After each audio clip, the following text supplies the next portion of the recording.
오늘 말씀의 제목은 하늘에 사는 자들입니다. 하늘에 사는 자들이 누구일까요? 이 세상을 떠나서 그 영혼이 하나님 앞에 가면 하늘에 사는 자들입니까? 그들도 포함이 되겠지만 오늘 말씀을 보면은 하늘에 사는 자들이 누구인지 우리에게 알려주고 있습니다. 첫 번째로 살펴볼 말씀은 세상 왕들입니다. 요한 사도는 성령의 감동으로 이 세상의 왕들의 정체를 밝히고 있습니다. 물론 이 세상에 있는 이 임금들, 왕들이 다 그렇다는 말씀은 아니겠죠. 100%다 그렇다는 건 아니고요. 이런 속성을 가지고 하늘에 사는 자들에게 나타난다는 거예요. 영향을 많이 받고 또 이 세상 왕들을 통하여 우리가 훈련을 받게 되지요. 1절 말씀 우리 다 같이 읽겠습니다. 내가 보니 바다에서 한 짐승이 나오는데 뿔이 열이요 머리가 일곱이라. 그 뿔에는 열 왕관이 있고 그 머리들에는 신성 모독하는 이름들이 있더라. 이게 도대체 무엇인가 알 수가 없겠죠. 내가 보니 요한 사도가 지금 보고 있습니다. 본 내용을 기록하고 있는 거예요. 바다에서 한 짐승이 나왔습니다. 지금 요한계시록 13장 말씀에 보면 두 짐승이 나와요. 지금 한 짐승이 나오고 11절 이하에 보면 또 다른 짐승이 나와요. 그래서 이 요한계시록 13장 말씀은 그 성부, 성자, 성령 하나님 삼위일체라 그러죠. 그 삼위일체를 이렇게 흉내를 내는 짐승들, 용이 등장을 합니다. 이 한 짐승, 또 다른 짐승, 용, 사단이죠. 이 세 존재가 어울려져서 우리 성도들을 대적하게 되는데요. 이 세 존재는 성부, 성자, 성령 하나님 삼위일체를 이렇게 흉내를 낸다, 그렇게 보시면 되겠습니다. 바다에서 나온다, 그렇게 했어요. 여기서 바다가 무엇인가 하는 것은 좀 더 다른 구절을 보면 알 수 있을 것 같고요. 성경은 짐승이라고 그렇게 표현을 하고 있습니다. 그 짐승은 본능적으로 야수를 드러내고 삼키고 또 짓밟는 그런 일을 하게 되는 거지요. 나오는데 뿔이 열이요 그랬습니다. 머리가 일곱이라. 이런 존재가 실제 우리가 눈으로 볼 수 있는 존재는 아니에요. 뿔이 10개나 있고 머리가 7이고 또 그 뿔에는 열 왕권이 있고 있습니다. 그 열 뿔에 열 왕관이 있고 그랬어요. 왕관이라고 했으니까 이건 어떤 권력, 힘을 가지고 있는 그런 존재구나 하는 것을 알 수가 있고요. 그 머리들에는 신성 모독하는 이름들이 있더라 그랬어요. 그러니까 하나님을 향해서 회방하거나 모독하는 그런 이름들이 있더라. 그러니까 이 짐승이라는 정체는 하나님과 반대되는 그런 정체임을 알 수가 있습니다. 이사야 27장 1절에 보면요, 거기에 또 답이 나와 있어요. 다 같이 읽도록 하겠습니다. 그날에 여호와께서 그의 견고하고 크고 강한 칼로 날랜 뱀 리오야단 곧 꾸불꾸불한 뱀 리오야단을 벌하시며 바다에 있는 용을 죽이시리라. 아멘. 거기도 세 존재가 나오잖아요. 날렘 뱀, 리오야단, 날렘 뱀. 그 다음에 하반절에 보면 용이 나오는 거죠. 거기 바다에 있는 그랬습니다. 바다에 있는 용. 그러니까 아까 나왔던 바다와 생각해 보면 이 사단이 그하고 건세를 가지고 활동을 하는 그런 어떤 영역으로 보면 되겠습니다. 물론 성경에 바다라고 나오면 다 그렇게 볼 수는 없고요. 하나님을 대적하는 그런 세력, 힘들, 구체적으로는 나라들 그렇게 가리키고 있고요. 여기서 이제 이사야 선지자에게 하시는 말씀은 주로 이스라엘을 대적하고 괴롭히는 아수르라든지 또 바벨론, 저 밑에 내려가서 애굽을 가리키고 있습니다. 요한계시록과 연관해서 이 왕들을 가리키고 정리를 하면 나라들을 가리키는데 그 나라들과 왕들은 큰 힘을 가지고 있다 하는 것을 알 수가 있어요. 2절에 가면은 요한 사도가 그 본 것을 조금 더 구체적으로 말씀을 하고 있습니다. 우리 요한계시록 13장 2절을 다 같이 읽겠습니다. 내가 본 짐승은 표범과 비슷하고 그 발은 곰의 발 같고 그 입은 사자의 입 같은데 용이 자기의 능력과 보좌와 큰 권세를 그에게 주었더라. 아멘. 제가 뭐 좀 더 구체적으로 요한 사도가 기록하고 있다고 했는데 우리가 읽기에는 좀 더 구체적으로가 아니고요. 더 이렇게 복잡하고 알 수 없는 그런 내용들이에요. 구체적이라는 말씀은 구약 성경에 이런 내용이 있다. 그래서 제가 구체적이라는 표현을 사용했습니다. 거기 보세요. 표범이 나오죠. 짐승이 표범과 비슷하고 발은 어때요? 곰의 발 같고 그 입은 어때요? 사자의 입 같다. 사자의 입. 요 내용을 정리를 하면 다니엘서 7장으로 가면 이 내용이 나와요. 우리 다니엘서 7장 3절 다 같이 읽겠습니다. 큰 짐승 넷이 바다에서 나왔는데 그 모양이 각각 다르더라. 다니엘이 보았더니 바다에서 나온 네 짐승 이야기하고 있죠. 바다에서 나온 네 짐승이 도대체 무엇인가, 뭐 성경 오늘 다 찾아서 읽을 수는 없고요. 제가 정리를 했습니다. 이 다니엘이 본 네 짐승, 나라들, 왕들을 가리키는데 첫 번째 본 것은 사자예요. 사자인데 독수리 날개를 가지고 있다고 했어요. 바벨론 나라를 가리킵니다. 두 번째 나라는 곰인데 새 갈빗대를 입에 물고 있다. 이건 페르시아를 가리켜요. 파사죠. 세 번째 짐승은 표범입니다. 날개 넷이 있다. 이것은 그리스 제국, 알렉산더 대왕이 정복하고 다스렸던 그리스 제국, 나중에 날개 넷 그렇게 나누어지게 되죠. 네 번째는 쇠로 된 이빨을 가지고 있는데 다니엘이 보고 심히 놀라고 두려워했습니다. 이 쇠로 된 이빨을 가지고 먹고 부서뜨리는 그런 잔인함, 강인함을 보여주었는데요. 바로 로마 나라를 가리키고 있습니다. 그래서 다니엘서 7장 17절 보면 우리 17절 다 같이 읽겠습니다. 그 내 큰 짐승은 세상에 일어날 내 왕이라. 이제 나오죠. 내 짐승은 누구를 가리키는가? 내 나라를 가리키고 또 내 왕을 가리킨다 하는 것을 알 수가 있어요. 그러면 여러분 요한계시록 13장 1절 2절 정리를 해보세요. 거기에 나오는 다시 2절로 올라가겠습니다. 2절 보면 다니엘이 본 짐승은 표범이 나오죠. 표범. 그 다음에는 발은 곰과 같다. 그 입은 사자와 같다.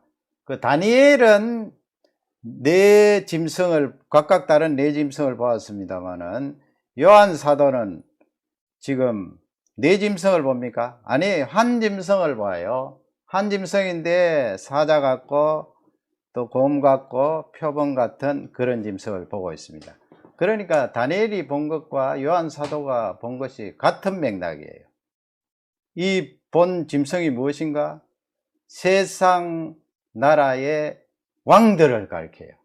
그 왕들이 다스리고 통치하는 나라를 가리킵니다. 하반절 말씀 보세요. 용이 그랬습니다. 용은 사탄입니다. 자기의 능력과 보좌의 큰 권세를 그 짐승에게 주었다. 많은 경우는 이 세상 나라의 왕들, 힘을 가지고 권력을 가지고 휘두르는 그 존재들은 이 사단과 용이 권세를 주었다. 그렇게 말하고 있습니다. 물론 사단과 용이 하나님의 허용하에 하나님 손안에 있기 때문에 근본적으로 가면 하나님께서 그 왕들에게 힘을 허용하셨지만은 사단이 그들 속에 들어가서 역사함으로 그들을 다스리고 통제하게 되니까 사단이 주는 권세를 가지고 그렇게 활개를 치는 것을 볼 수가 있습니다. 그러면 본문 3절 말씀으로 가면 3절 말씀 보세요. 다 같이 우리 한번 읽겠습니다. 그의 머리 하나가 상하여 죽게 된 것 같더니 그 죽게 되었던 상처가 나음에 온 땅이 놀랍게 여겨 짐승을 따르고. 뭐 갑자기 3절에 이런 뭐 머리가 상했다 뭐 또 살아났다 그런 내용을 보니까 좀 혼동스럽죠. 그러나 쉬워요. 3절 말씀 보면 다시 보시면 그의 머리가 하나가 상하게 되었다 그랬어요. 죽게 된 것까지 죽은 건 아니에요. 그러니까 사단의 권세를 받은 이 왕들이 이렇게 머리가 상하고 죽게 된 것, 마치 예수 그리스도의 그 십자가의 죽음을 통하여 사단이 머리를 상한 것처럼 그 짐승도 이렇게 상하여서 그 죽게 된 것처럼 그렇게 되었지만은 그것이 끝이 아니라는 거예요. 끝이 아니고 계속해서 사단의 권세와 능력을 받아서 그 죽게 되었던 상처가 낫는다고 그랬어요. 낫아서 온 땅이 놀랍게 여겨. 나으니까 말이죠. 사람들이 깜짝 놀라서 짐승을 따르고 짐승을 따르고 짐승을 경배하고 하는 내용들이 이 요한계시록 13장 말씀에 계속해서 나오고 나중에는 여러분 13장 뒷부분에 가면 666이라는 그런 내용이 나오잖아요. 그러니까 이런 맥락을 잘 보고 666을 해석을 해야 되는 것입니다. 짐승을 따랐어요. 그러니까 이 세상 왕들 어떨 때는 그냥 패배를 당하고 또 끝난 것처럼 보이지만 그들이 다시 회생을 해서 활개를 치는 그 속성을 잘 드러내고 있어요. 그러니까 이 말씀은 예수님 초림부터 재림까지 이것이 계속 반복된다는 거예요. 한 왕이 일어나서 사단의 권세를 받아서 성도들을 핍박하고 박해를 가하고 그렇게 하다가 말미에 가서는 또 뭐 스스로 목숨을 끊는다든지 또 머리에 상처를 입어서 그냥 물러난다든지 그렇지만은 그 왕들이 거기서 끝나는 것이 아니고 다른 새 왕이 일어나서 백성들을 괴롭히고 사단의 그 원함대로 나라를 다스리는 그런 것이 계속 반복된다 하는 것을 우리에게 알려주고 있습니다. 그래서 두 번째로 살펴보면 사단의 조종입니다. 사단의 통제를 받는다는 거죠. 이 나라들 왕들이 사단의 통제를 받는다. 그러니까 그것이 우리에게 심한 괴로움을 주겠지요. 사단과 속성이 같다고 보면 됩니다. 그래서 여러분 우리는 이 세상에 살면서 정부에 대해서 철저하게 너무 따르고 경배하는 그 부분에 대해서 성경적으로 다시 조명을 해봐야 됩니다. 물론 불법적으로 살라는 말씀이 아니에요. 그 정부나 이 세상 나라들의 왕들의 속성을 잘 관찰을 하고 우리가 분별을 할 수 있어야 된다 하는 것을 알 수가 있습니다. 4절 말씀 다 같이 읽겠습니다. 용이 짐승에게 권세를 주므로 용에게 경배하며 짐승에게 경배하여 이르되 누가 이 짐승과 같으냐 누가 능히 이와 더불어 싸우리요 하더라. 용이 사탄이죠. 짐승에게 권세를 주었다고 다시 4절에서 나옵니다. 2절에도 나오고요. 용에게 그렇게 권세를 주므로 용에게 경배하며 짐승에게 경배하여 그랬습니다. 용에게 경배하며 짐승에게 경배하여 예배한다는 거죠. 이르되 누가 이 짐승과 같으냐 누가 능히 이와 더불어 싸우리요. 참 자신이 가지고 있는 힘 능력이 어디서부터 왔는가 하는 것을 알지도 못하는 이 짐승이 누가 능히 이와 더불어 싸우겠느냐 그렇게 큰 소리를 치는 내용을 볼 수가 있습니다. 다니엘서 4장 30절 보면 느부갓네살 왕이 이렇게 비슷하게 말하죠. 다 같이 읽겠습니다. 나 왕이 말하여 이르되 이 큰 바벨론은 내가 능력과 권세로 건설하여 나의 도성으로 삼고 이것으로 내 위엄의 영광을 나타낸 것이 아니냐 하였더니. 아멘. 거기 1인칭 나라는 표현이 몇 번 나옵니까? 나 왕. 그 다음에 이 큰 바벨론을 내가 능력과 권세로, 그 다음에 나의 도성으로, 3번 이것으로 내 위엄의 영광을 나타낸 것이 아니냐. 네 번째, 네 번이나 등장을 합니다. 누가 나와 싸워서 이길 수 있으리요? 나를 당할 자 누구리요? 사단이 이 권세와 능력을 이 왕들에게 부어줄 때에 그들이 대단한 힘을 가지고 이 세상을 정복하는 것을 볼 수 있고, 그 잔인함과 무시무시함을 많은 사람들에게 드러내어서 두렵게 하고 떨리게 하는 것을 볼 수가 있습니다. 물론 여러분, 전체적으로는 하나님께서 허용하는 그 범주 안에서 하는 거죠. 사단이 뭐 자기 마음대로 온 세상을 휘젓고 그렇게 통제한다, 그 말씀은 아닙니다. 우리 예수님께서도요, 비슷한 시험을 받았습니다. 마태복음 4장 8절에 보면, 다 같이 우리 한번 읽겠습니다.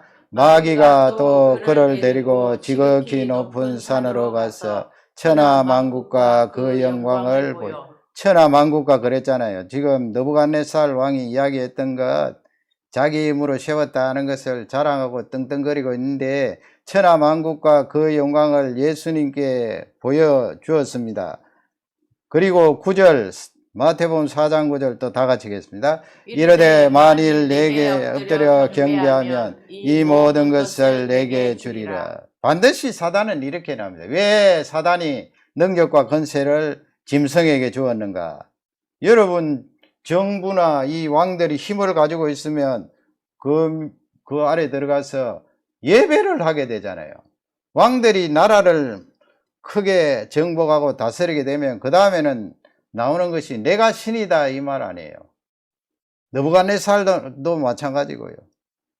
평지에 신상을 세우고 내가 바로 이 신인데 나에게 절하지 않는 자는 처벌하리라. 자신이 왕이 되고 신이 되는 거예요. 하나님이 되는 거예요. 그러니까 내게 엎드려 경배하면 그랬습니다. 나에게 예배하라. 이 세상에 신은 없다. 바로 내가 신이다. 내가 하나님이다. 나에게 나와서 경배하고 예배하고 섬겨라. 이 세상 왕들은 그렇게 나오는 경우가 많다는 거예요. 여러분, 현대에 들어와서는 법적이고 제도적인 장치가 많이 마련되어 있어서 이렇게 권력을 독점하거나 하면은 법적인 장치를 가지고 제재를 가할 수 있습니다만은 이 세상 돌아가는 것을 가만히 보세요. 그렇지 않은 경우가 많이 있습니다. 그들 속에 이 사단, 이 활동을 하여서 사단이 주는 그 권세를 가지고 나를 예배하라는 거예요. 나를 예배하라. 나를 섬기라. 그랬을 때 예수님께서 4장 10절에 보면 이에 예수께서 말씀하시되 사단아 물러가라 기록되었으되, 거기서부터 다 같이 읽겠습니다. 주 너의 하나님께 경배하고 다만 그를 섬기라 하였느니. 이 세상에서 예배하고 섬길 대상은 나라의 왕이 아니고 유일하게 세상을 창조하시고 우리를 구속하신 바로 하나님이다. 하나님께 예배하고 그만 섬겨라. 이것이 정답이에요. 여러분, 우리가 이 말세에 살아가는데 이런 권력과 힘이 우리를 향해서 대항을 하고 핍박을 가할 때 이 예수님의 말씀을 붙들어야 됩니다. 그들이 힘을 가지고 있다고 해서 그들을 섬기고 예배하면 안 된다. 주 너희 하나님께 경배하고 다만 그를 섬기라. 다만 그를 예배하라. 이 귀한 말씀을 붙드시기 바랍니다. 5절에 보면요, 본문 5절에 보면 다 같이 읽습니다. 또 짐승이 과장되고 신성 모독을 말하는 입을 받고 또 42달 동안 일할 권세를 받으니라. 짐승이 어떻게 해요? 과장되고 그래서 막 자기를 자랑하고 드러냅니다. 이 무시무시하고 큰 나라, 넓은 땅은 바로 나의 힘으로 이루어진 것이다. 과장을 하죠. 자신의 힘으로 이룬 거예요? 아니죠. 과장되고 또 신성 모독. 하나님이 이 세상에 어디에 있어? 하나님을 모독하는 말을 한다는 거예요. 내 주먹이나 믿어라. 내가 나라를 정복한 이 군사력, 전쟁을 하는 이 전략을 믿어라. 그렇게 하나님을 향해서 모독하는 말을 한다는 것입니다. 그런데 보세요. 또 42달 동안 일할 권세를 받으니라고 했어요. 여러분 42달 또 나왔어요. 한때, 두때, 반때, 3년 반, 1260일, 42달. 이건 뭐라고 그랬습니까? 짧은 기간이에요. 짧은, 정해진 기간이에요. 그리고 재림부터, 초림부터 재림까지 계속 반복되는 그것을 말하고 있습니다. 42달 동안, 정해진 기간 동안, 짧은 기간 동안 일할 권세를 받으리라. 그래서 이런 사단의 통제를 받는 그런 왕들도 길게 가진 않아요, 여러분. 무시무시하게 초대 기독교의 신앙인들을 피파하게 했던 네로 황제도 보세요. 몇 년 갔습니까? 몇 년 가지 않았어요. 그렇게 지독하게 박해를 가하고 많은 성도들을 순교케 했던 그자도 나중에 스스로 목숨을 끊었잖아요. 얼마 가지 않아요. 영원한 것은 하나님 뿐이신 줄 확신합니다. 마지막 세 번째로 하늘에 사는 자, 그렇게 했어요. 오늘 말씀의 제목처럼 이 하늘에 사는 자들에 대해서 요한 사도가 말씀을 하고 있습니다. 5절까지 그 첫 번째 짐승을 소개하고 나서 이 하늘에 사는 자와 연관성에 대해서 말씀하고 있습니다. 6절 다 같이 읽겠습니다. 짐승이 입을 벌려 하나님을 향하여 비방하되 그의 이름과 그의 장막 곧 하늘에 사는 자들을 비방하더라. 끝까지 하나님을 대항하는 거지요. 입을 벌려서 어떻게 한다고요? 하나님을 향하여 비방하되 모독하고 비방하고 욕하고 저주하고 겁도 없이 말이죠. 그의 이름과 그의 장막 곧 됐어요. 그의 이름, 그의 장막, 구원함에 대해서 하시는 말씀이죠. 구원함, 하나님의 구원에 대해서. 곧 하늘에 사는 자들을 비방하더라. 이 하늘에 사는 자들이 누구예요? 바로 우리를 가리켜요. 우리는 하늘에 사는 자들이에요. 이 땅에 살면서 세상 왕들의 통치를 받고 있지만은 우리의 본적은 하늘에 사는 자들이에요. Those who dwell in heaven. 성부 하나님 계시고 성자 하나님 계시고 성령 하나님 함께 하시는 그 하늘에 사는 자들이 바로 우리의 정체성이다 하는 것을 성경은 알려주고 있습니다. 7절, 그 하늘에 사는 자들을 어떻게 하는지 보세요. 그러니까 이 7절 이하의 말씀을 보면은요, 죽어서 하나님 앞에 가 있는 그 영혼들을 하늘에 사는 자들이다. 그들도 포함되겠지만 여기서 초점을 맞춘 것은 이 땅에 왕들의 통치를 받는 그리스도인들을 가리켜요. 7절에 나와 있잖아요. 7절 보시면 또 권세를 받아 성도들과, 그렇게 성도들이 나오잖아요. 앞쪽과 연결이 되죠. 다 같이 읽겠습니다. 또 권세를 받아, 7절입니다. 또 권세를 받아 성도들과 싸워 이기게 되고 각 족속과 백성과 방언과 나라를 다스리는 권세를 받으니.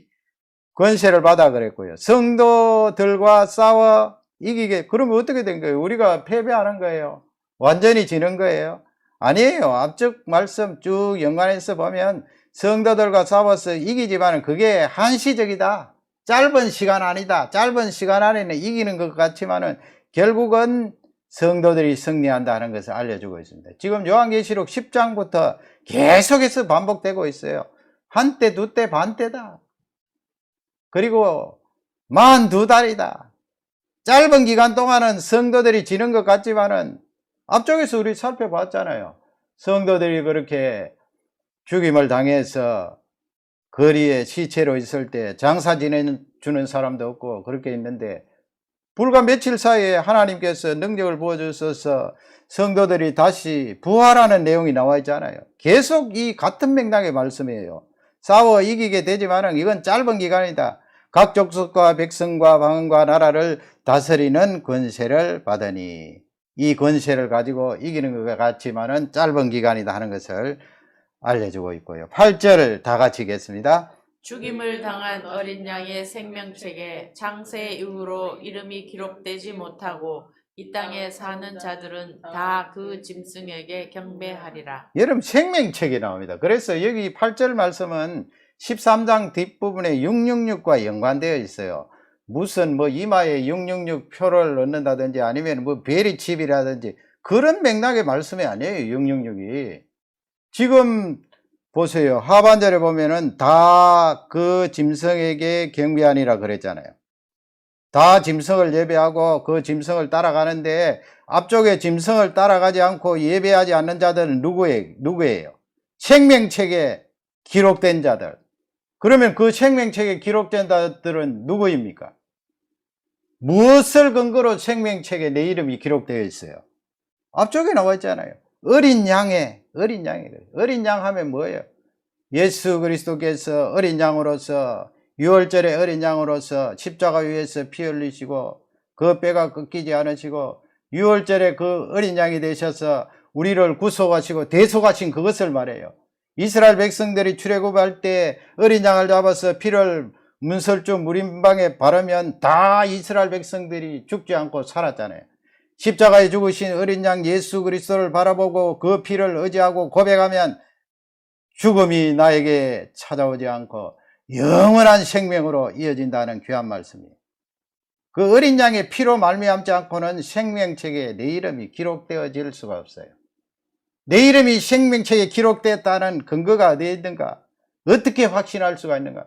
내가 어린 양 예수 그리스도로 말미암아 구원함을 받았음을 고백하고 그분의 십자가의 보혈로 죄 용서함 받은 것을 고백하고 그분이 나의 구세주입니다 하는 것을 고백할 때 나는 내 이름이 생명책에 기록되었구나 하는 것을 확신할 수가 있는 것입니다. 그래서 이 8절 말씀은 나누어지는 거예요. 어린 양 예수 그리스도의 피로 말미암아 거듭나지 않은 자는 짐승을 다 경배하고 예배하더라. 그러나 예수 그리스도의 피로 말미암아 구원함을 받은 자들은 짐승을 따라가지 않고 섬기지 않더라. 그 말씀이에요. 얼마나 귀한 말씀이에요. 그 자들이 바로 하늘에 사는 자들이다. 여러분 힘과 용기를 내시기 바랍니다. 10절을 다 같이 읽겠습니다. 사로잡힌 자는 사로잡혀 갈 것이요 칼에 죽을 자는 마땅히 칼에 죽을 것이니 성도들의 인내와 믿음이 여기 있느니라. 아멘. 좀 이 말씀은 해석이 여러 가지입니다만 쉽게 생각하세요. 사로잡힌 자는 사로잡힐 것이요 왕들의 힘으로 말미암아 사로잡혀 가는 자들도 있잖아요. 누가요? 우리가 막 그렇단 말입니다. 그들의 압제 속에 들어갈 수가 있어요. 핍박을 받고 박해를 받아요. 또 어떤 경우는 칼에 죽을 자는 마땅히 칼에 죽을 것이니 순교를 말해요. 마땅히 죽을 것이니 그러면은 뭐 그렇게 예수님 믿다가 죽는 것이 마땅하냐? 그런 맥락보다는 마땅히 칼에 죽을 것이요 이 말씀은 죽을 것이니 이 말씀은 그 죽음을 육신의 생명을 내어줄 만큼 하나님 앞에 믿음을 지키고 사는 것이 가치가 있다는 말씀이에요. 왜 그렇습니까? 하나님은 틀림없이 살아계시고 그분은 우리에게 구원을 허락하셨으며 그 구원은 영원한 생명으로 허락된 귀한 복음이기 때문에 우리의 생명을 마땅히 순교하는데 내어줄 수도 있다 이 말씀이에요. 내어준다 이 말씀이에요. 마땅히 칼에 죽을 것이니 다 그렇다는 말씀은 아니고요.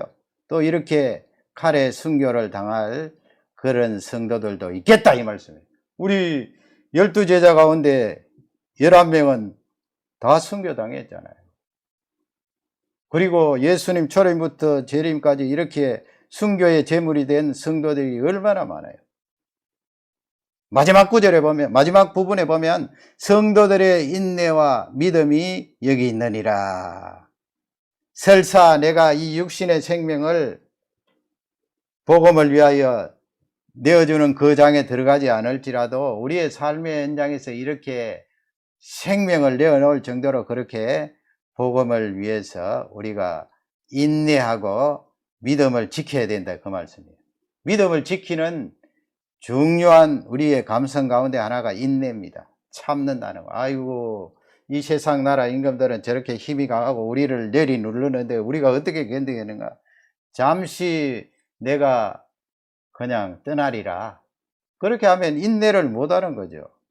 요한 사도는 성령의 감동으로 너희들이 믿음을 지키려면 끝까지 참고 견뎌야 된다. 내 인생도 마찬가지예요. 내 인생도 몇 년 살고 수십 년 살고 쭉 살아가면서 야, 내 인생이 왜 이렇게 힘들고 고달픈가 그렇게 생각해서 중간에 포기하면 안 된다는 거예요. 포기한다는 것은 믿음을 포기한다는 것인데 인내를 하지 않는 거예요. 끝까지 하나님 앞에 설 때까지 계속해서 참고 기다리는 것이 우리의 인생이요. 그것이 믿음이라는 것입니다.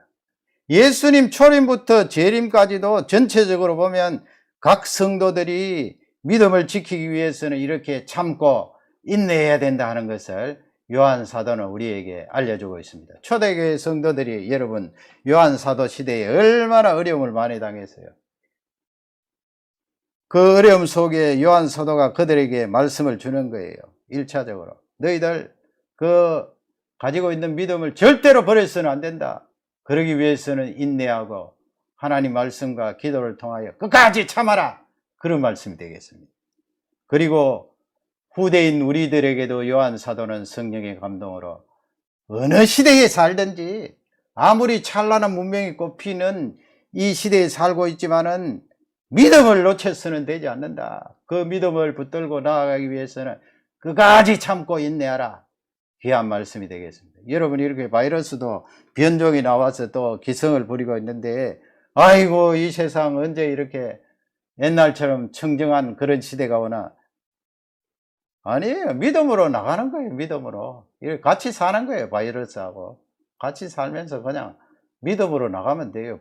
바이러스보다 더 큰 하나님이 계시고 바이러스 상황보다도 더 중요하고 큰 구원이 우리들에게 주어졌잖아요. 그러니까 그 믿음을 붙들고 끝까지 참고 인내하면 반드시 너희들에게 승리가 주어졌고 지금 현재도 너희들이 승리하고 있다는 귀한 말씀이 되겠습니다. 이 말씀이 축복이 되기를 주님의 이름으로 축원합니다.